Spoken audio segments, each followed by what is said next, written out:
Shikues të ABC News, ju përshëndes, unë jam Fabila Hoxha, jemi së bashku në Breaking News, ku do të njihemi me zhvillimet më kryesore të kësaj të hëne. Komisioni i Etikës është mbledhur para ditën e sotme për të shqyrtuar kërkesën e bërë nga Partia Socialiste, e cila kërkon përjashtimin për 30 ditë të gazmend bardhit nga punimet e seancës plenare. Do të jemi për të folur pikërisht për këtë me kolegen Greta Bullari.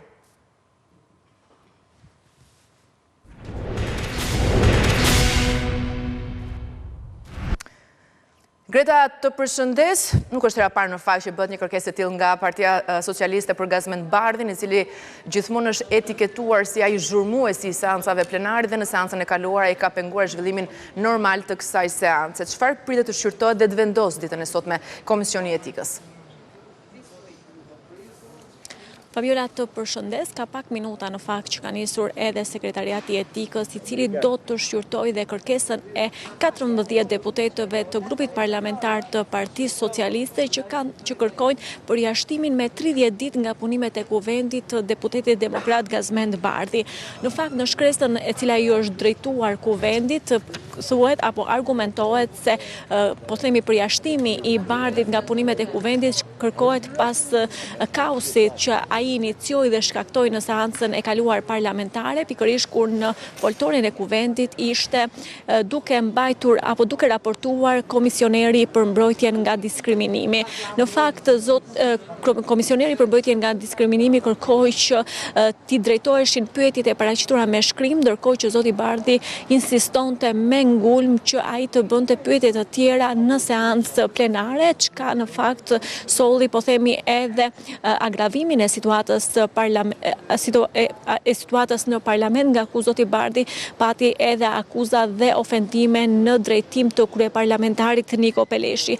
Për këtë arsye, në fakt, ditën e sotme kërkohet edhe përjashtimi me 30 ditë nga punimet parlamentare për Gazmend Bardhin, që sikundërse ju e përmendët në krye të herës, është vazhdimisht bëhet protagonist për sa i përket këtyre sjelljeve, duke pamundësuar mbajtjen apo zhvillimin normal të seancës plenare. Nuk është hera e parë në fakt që për zotin Bardhi kërkohet masë disiplinore apo edhe përjashtim nga punimet e parlamentit, ndërkohë që pritet të shohim në vijim, po themi, edhe vendimarrjen e Komisionit të Etikës, pra nëse do të zyrtarizohet dhe zoti Bardhi do të qëndrojë për gjatë 30 ditëve të ardhshme jashtë punimeve të parlamentit, po aq edhe të komisioneve parlamentare.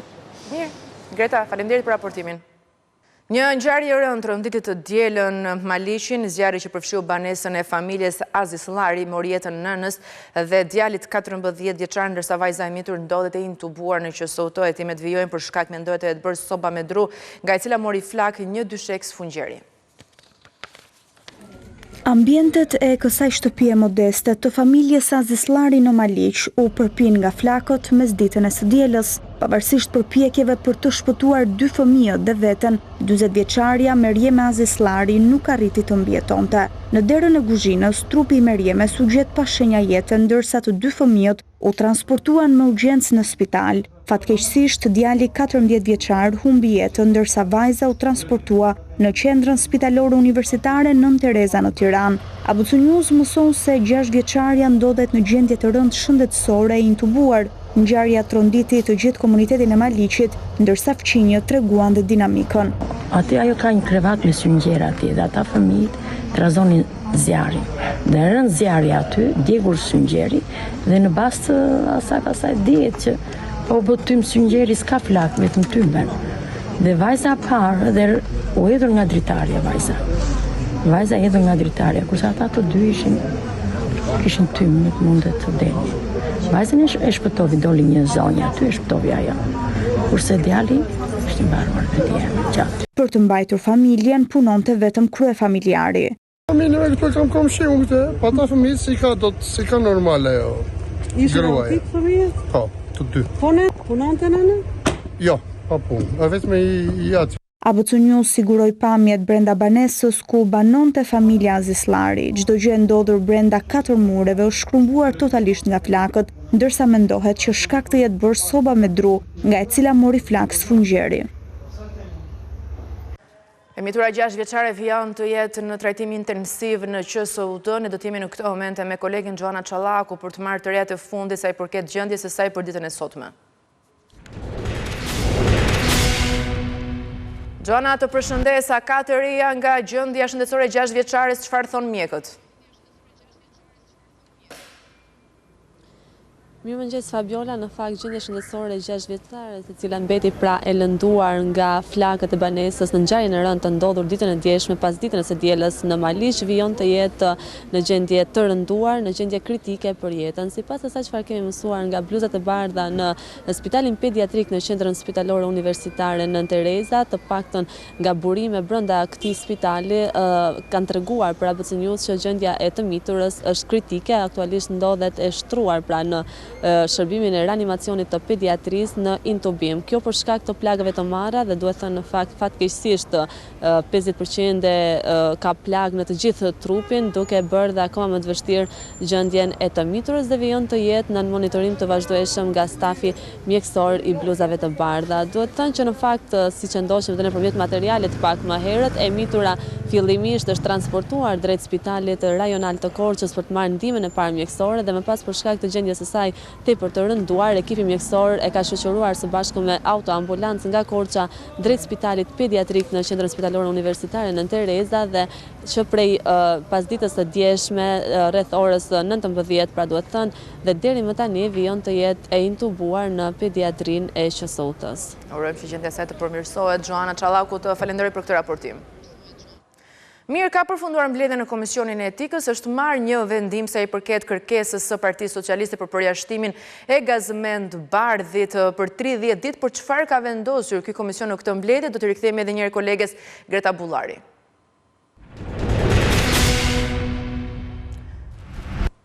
Greta, ja ku jemi sërish bashkë, çfarë u vendos?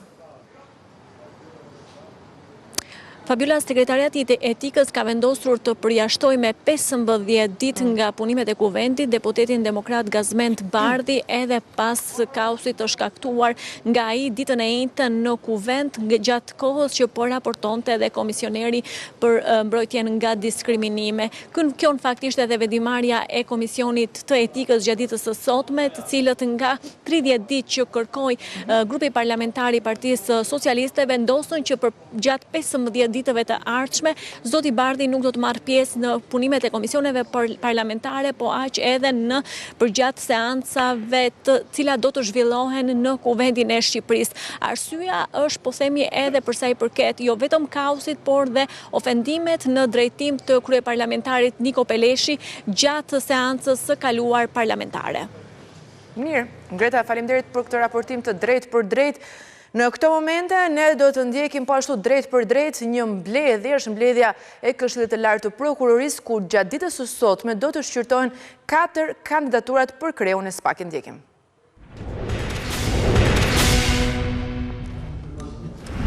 Mundë? Po.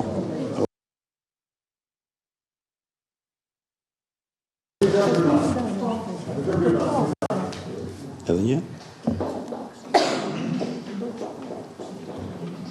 Më duhet shprejt, më duhet shprejt.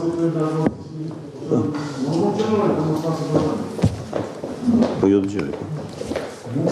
Me që nuk është hapur procedura, po. Me që nuk është hapur procedura, po qëndroj, po.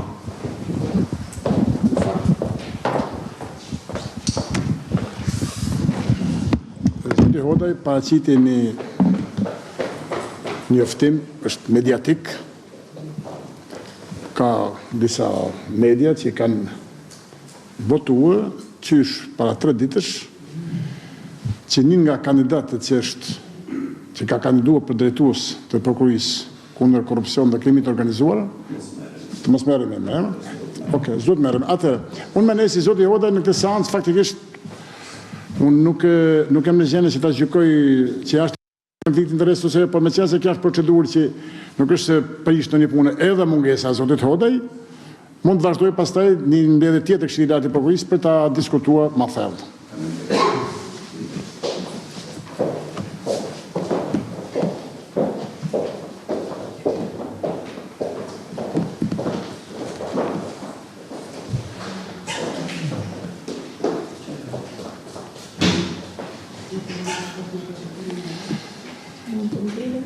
Po ty po në vetë, thuaj pa me. Qofse të mundër, mund të nga lejoni 5 minuta i lutem? Media do të tjetë.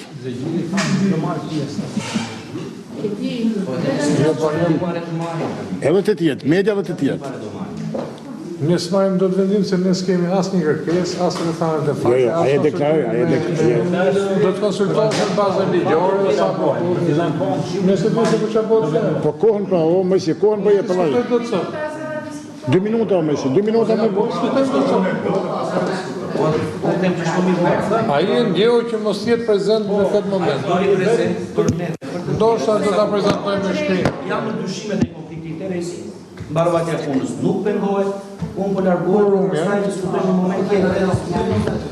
Ndova të pak më marrë shumë më duk se kur që deri në momentin që këshilli të vendosë, nëse do marrë dokumentacion, shpesa apo jo. Të procedurë, si jam është njësoj, me forumia. Për ekonomi, kërkesa po me shkrim, duhet Mirë, vazhdoj. Fjala për relatorin. Do të thëj. Po, sintetik, Këshilli me vendimin numër 318 vitit 2022 ka emëruar në pozicion e drejtuesit prokurisë posaçme kundër korrupsionit dhe krimit të organizuar në vijim prokuria posaçme prokurorin Altin Dumani për një mandat 3 vjeçar. Duke qenë se mandati drejtuesit aktual prokurisë posaçme mbaron me datë 18 dhjetor 2025, Këshilli brenda afateve ligjore ndoi që për drejtuesit të ri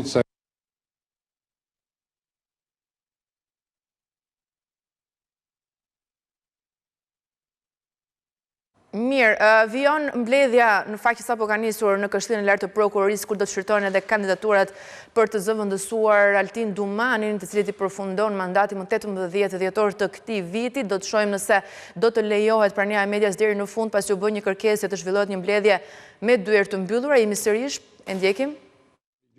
Për pozicionin e drejtuesit për të aplikuar deri me datë 8/10/2025, ora 24. Në përmbyllje të këtij afati, rezulton që kanë aplikuar 4 kandidatë sipas rendit alfabetik: Adnan Xholi, Doloreza Musabelli, Elvin Gogaj, Klodian Brau dhe Klodian Brau.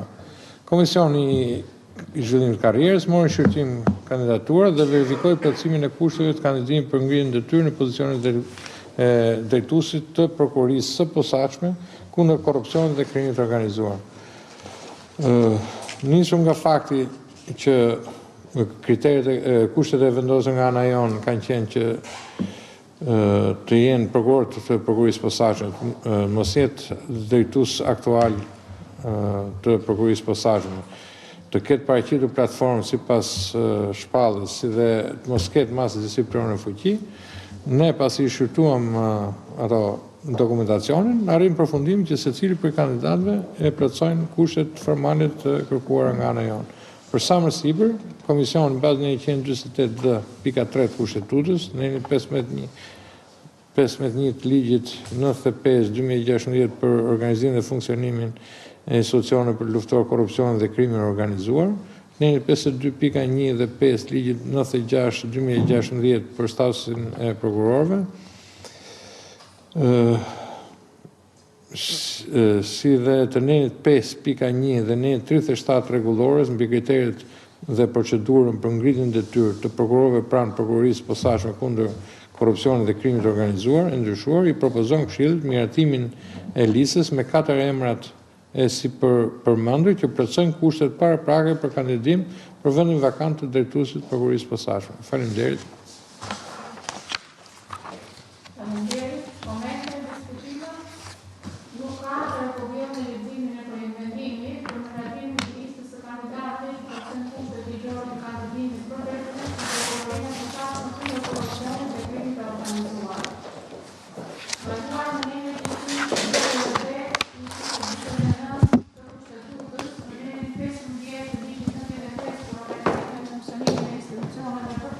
Korrupsionin dhe krimin e organizuar, Në nenin 52 të ligjit 96 për statusin e gjyqtarëve dhe prokurorëve, në nenin 164, 166 dhe 189 të ligjit 115 për organet e qeverisë e sistemit të drejtësisë, si dhe në nenet 537 të rregullores për kriteret dhe procedurën për ngritjen e detyrës të prokurorëve pranë prokurorisë së posaçme kundër korrupsionit dhe krimit të organizuar, me propozim të Komisionit Zhvillimit Karrierës, Këshilli i Lartë të Prokurorisë vendosi miratimin e listës së kandidatëve që plotësojnë kushtet ligjore të kandidimit për drejtues në prokurorinë e posaçme kundër korrupsionit dhe krimit të organizuar si më poshtë: 1. Adnan Xholi, 2. Doloreza Musabelli, 3. Elvin Gokaj, 4. Klodian Brao. Njoftohen për këtë vendim kandidatët e mësipër. Vendimi në fuqi më njëherë dhe publikohet në faqen zyrtare web të Këshillit. Shpallet në Tiranë sot në datë 20 tetor 2025. Kush është dakord? Atëherë me 9 vota pro të anëtarëve pranishëm në sallë, po. Ja, të presim nëse.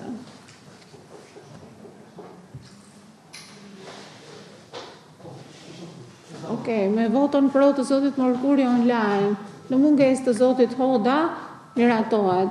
Vjojmë me pikën tjetër të rendit të ditës, që është diskutimi projekt vendimit për caktimin e një prokurori në një çështje specifike në prokurorinë e Dibrës. Fjala për relator. Nuk besoj që ka interes, por gjithsesi është një çështje tjetër që nuk besoj që ka interes mediatik. Ai u vetëm për i pik.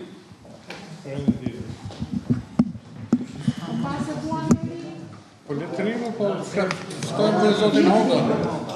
Kjo nuk ka të bëjmë me çështjen në fjalë, janë çështje tjera të rendit ditës.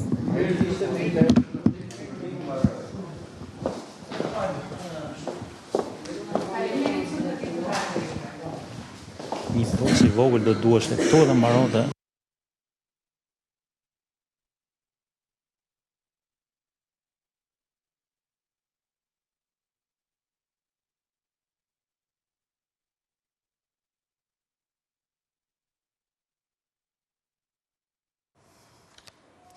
Jemi ende në këtë mbledhje, duke ndjekur drejt për drejt në fakt, teksa po miratohen edhe 4 pika që përcaktojnë edhe rendin e ditës së sotme në shqyrtimin e kandidatëve të cilët do të zgjidhen për tyre në fakt për drejtuar SPAK në vitet e ardhshme. Mirë, një shkëputje shumë e shkurtër, rikthehemi pas në studio. Prokuroria e Tiranës dërgon në gjyq 20 zyrtar të akuzuar për shpërdërim detyre përmes 7 tenderave me vlerë mbi 525 milion lek pas kallëzimit të kontrollit të lartë të shtetit. Tenderat të zhvilluar në mënyrë të palishme përmes negociatave pa shpallje përfshinin blerje pajisjesh veterinare, gjedhësh dhe kompensimin e fermerëve, produkte për mbrojtjen e bimëve dhe sisteme kamerash për hidrovore. Hetimet e kryera gjatë 2025-s zbuluan manipulimin e kritereve, testime fiktive të tregut dhe bashkëpunim mes zyrtarëve.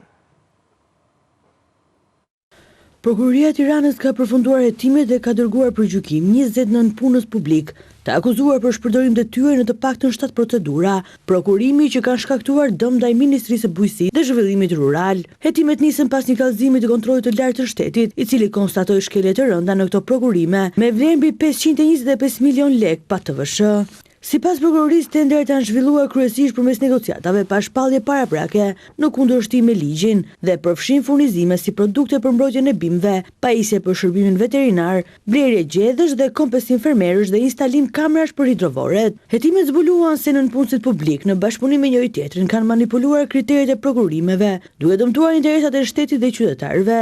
Gjithashtu konstatuan veprime fiktive në testimin e tregut, ndërsa procedurat janë zhvilluar në mënyrë të parregullt dhe të palishme. Sipas hetimeve të nisura gjatë këtij viti, theksohet se veprimet e kryera nuk justifikohen me mungesë burimesh apo kapacitetesh, por përbëjnë cënim të interesave të shtetit dhe shkelje të rëndë të ligjit. Në bazë të hetimeve janë konstatuar mospërmbushje të rregullta të detyrës, mangësi në përcaktimin e kritereve të mallrave dhe testimeve fiktive të tregut nga të gjithë zyrtarët e përfshirë në hetim, të cilët i kanë kryer këto manovra në bashkëpunim me njëri tjetrin.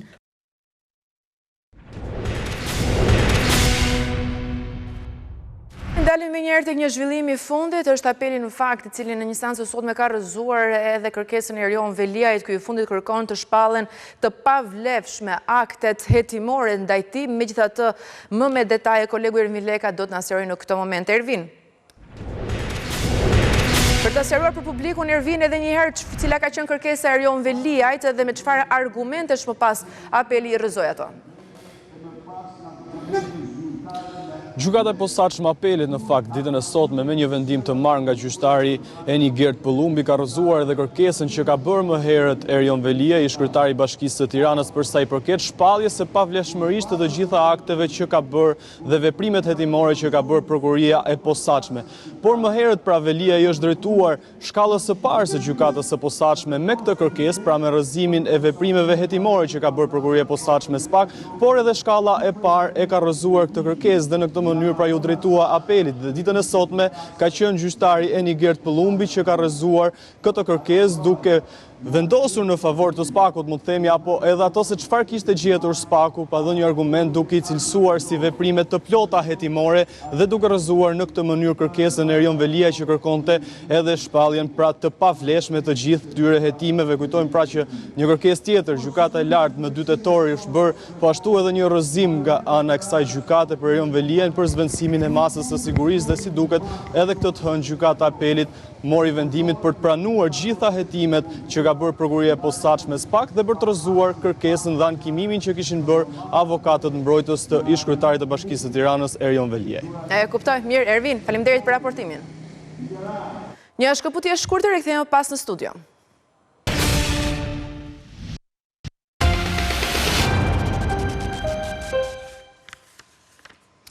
Mirë, jemi rikthyer në studio, vijojmë me lajmet. Koalicioni shqiptar vlen në zgjedhjet lokale në Maqedoninë e Veriut ka fituar Çajirin dhe Tetovën duke mundur thellë koalicionin rival të Ali Ahmetit. Por për më shumë, dy koalicion ka dalë forca e dytë në vend me numër komunash të fituar, me një më shumë se sa socialdemokratët Veri Maqedonas. Tani Vlen dhe Mickoski kërkojnë kokën e Ali Ahmetit duke e quajtur atë përgjegjësin kryesor të disfatës së BDI-s në raundin e parë të zgjedhjeve lokale. VMRO DPMN shpalli fitoren pas raundit të parë të zgjedhjeve lokale në Maqedoninë e Veriut, që u mbajtën të dielen në 19 tetor. Partia në pushtet do të ketë 34 kryetar komunash nga 80 gjithsej dhe presin në raundin e dytë të fitojë edhe rreth 19 të tjera, përfshirë edhe kryeqytetin Shkup, ku kandidati i saj, Orse Gjeorgjevski, është në epërsi. Kryeministri Hristian Mickoski u shpreh kënaqur nga fitoria, pasi numri i përgjithshëm i votave të fituara është më i madh se në zgjedhjet parlamentare dhe ato lokale të mëparshme. Nga ana tjetër, Lidhja Socialdemokrate, partia opozitare, besoi humbjen e radhës pas zgjedhjeve parlamentare dhe presidenciale të vitit të kaluar. LSDM do të ketë kryetar komunash në Kriva Pallank, Bogdanc dhe Krivo Gashtan, ndërsa pret të kalojë në raundin e dytë në rreth 20 komuna të tjera. Ndërkohë sa i përket partive shqiptare, kandidati i Vlen Izet Mexhiti fitoi bindshëm në Çajir, ndërsa Bilal Kasami në Tetov. Po ashtu fitore ka shpallur edhe Daud Beshiri në Haraçin, Daud Memishin në Ars dhe Muhamet Elmazi në Saraj. Ndërkohë koalicioni Aleanca Kombëtare për Integrim, e udhëhequr nga Bashkimi Demokratik për Integrim, fitoi zgjedhjet për kryetar komunash në Gostivar, Likov, Çashk dhe Plasanic në raundin e parë. Dita e zgjedhjeve kaloi e qetë dhe pa shkelje, me një pjesëmarrje mbi 46%. Sipas listës zgjedhore të drejt vote kishin mbi 1.800.000 qytetar. Në këto zgjedhje morën pjesë 22 parti, 19 koalicione dhe 119 kandidatë të pavarur. Raundi i dytë mbahet më 2 nëntor, në komunat ku asnjë kandidat për kryetar komune nuk ka fituar më shumë se 50% të votave që në raundin e parë. Dy kandidatët me më shumë vota kalojnë në raundin e dytë. Në Vlorë, Partia Demokratike dele për qarë në garën për bashkin me 2 kandidatë që pretendojnë për fajsimin opozitar. Gjergji Nika, këshilltar bashkiak i Partisë Demokratike, shpall kandidaturën duke kundërshtuar mbështetjen që Sali Berisha i dha Dionisus Soltës. Nika akuzon Berishën për zhbërjen e Partisë Demokratike dhe për çmimin e demokratëve lokal. Ndërkohë, socialistët kërkojnë të rimarrin sërish Bashkinë e Vlorës me Brunilda Mersinin. Sali Berisha ja del të përçaj dhe ata pak demokratë mbetur të Vlorës. Këshilltari bashkiak i PD-s Gjergj Nika ka shpallur kandidaturën për bashkinë pasi nuk bie dakord me mbështetjen që Berisha i dha një tjetër të pavarur i pas një lidhje me Partinë Demokratike, Dionis Sotës. Prej vitesh demokratët në Vlorë janë tallur e në përkëmbur me kandidat të imponuar që nuk kanë asnjë lidhje me Partinë Demokratike. Sot kandidoj sepse nuk dua të shoh më qytetin tim pa zë dhe demokratët pa dinjitet. Kandidoj sepse nuk dëshiroj që Partia Demokratike të zhbëhet nga individ grotesk. Kështu opozita del me 2 kandidatë të pavarur në Vlorë, i pari Dionis Sota në CV-n e tij ai vetë sqaron se në 2013 ka qenë mbështetës i PS-s, ndërsa së fundmi bashkëpunëtori i kryebashkiakut Ermal Dredha, nga ana tjetër Gjergj Nika, demokrat por që në zgjedhjet e fundit tradhtoi Berishën për të kandiduar me koalicionin Euroatlantik të Lulzim Bashës. Përballë kanë Brunilda Mersinin, kandidaten me të cilën socialistët do të tentojnë të rimarrin sërish Bashkinë e Vlorës. Mirë, do të qëndrojmë tek një lajm i fundit në këto momente, pasi Këshilli i Lartë i Prokurorisë ka shqyrtuar 4 kandidaturat të cilët synojnë të zëvendësojnë Altin Dumani në krye të SPAK. Ata janë pranuar si emra që mund të drejtojnë SPAK-un, megjithatë ne do të jemi me kolegun Ervin Leka për të parë se si do të vijojnë më tej procedurat. Ervin, të përshëndes, tashmë 4 emrat i plotësojnë kushtet sipas KLP-s, për t'i kujtuar për publikun kush janë 4 prokurorët që kërkojnë të drejtojnë SPAK-un dhe si procedohet më tej.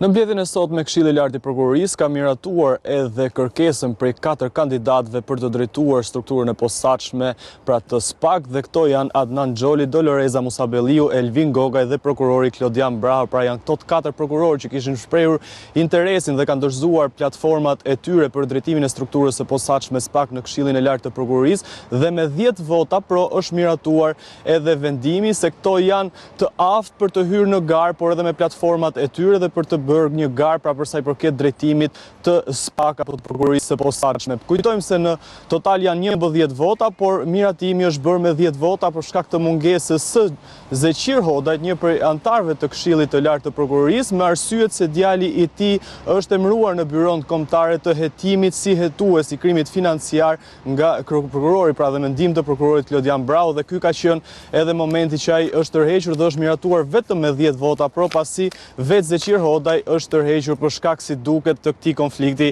interesi. Ndërkohë në vijim do të kemi edhe caktimin e disa datave për sa i përket këshillimit apo edhe shqyrtimit të këtyre platformave që janë dorëzuar nga 4 kandidatët që janë tashmë në pjesë e garës drejtuesve, pra që do të marrin edhe drejtimin një prej tyre të SPAK prokurorisë së posaçme, ndërsa më pas do të caktohen këto data për shqyrtimin e këtyre kërkesave, ndërsa fati për zgjedhjen e emrit dhe drejtuesit të prokurorisë së posaçme SPAK është afati i fundit, pra me datën 18 dhjetor. Ky afat në të njëjtën kohë përfundon edhe pra drejtuesi aktual Altin Dumani, që është aktualisht në krye të prokurorisë së posaçme, dhe deri me datën 18 do të kemi si duket emrin e ri të kreut të prokurorisë së posaçme SPAK. E kuptoj mirë, Ervin, të falenderoj për këtë raportim të drejtë për drejtë. Dhe me këtë lidhje ne kemi ardhur në fund të Breaking News, për më tepër ju ftoj të klikoni në webin tonë abcnews.al, në radio gjithashtu mund të na ndiqni në frekuenca 105 FM. Në vijim në orën 11 do të jeni me kolegen Kassandra Pali në hapësirën Shqipëria Sot. Faleminderit që na ndiqni.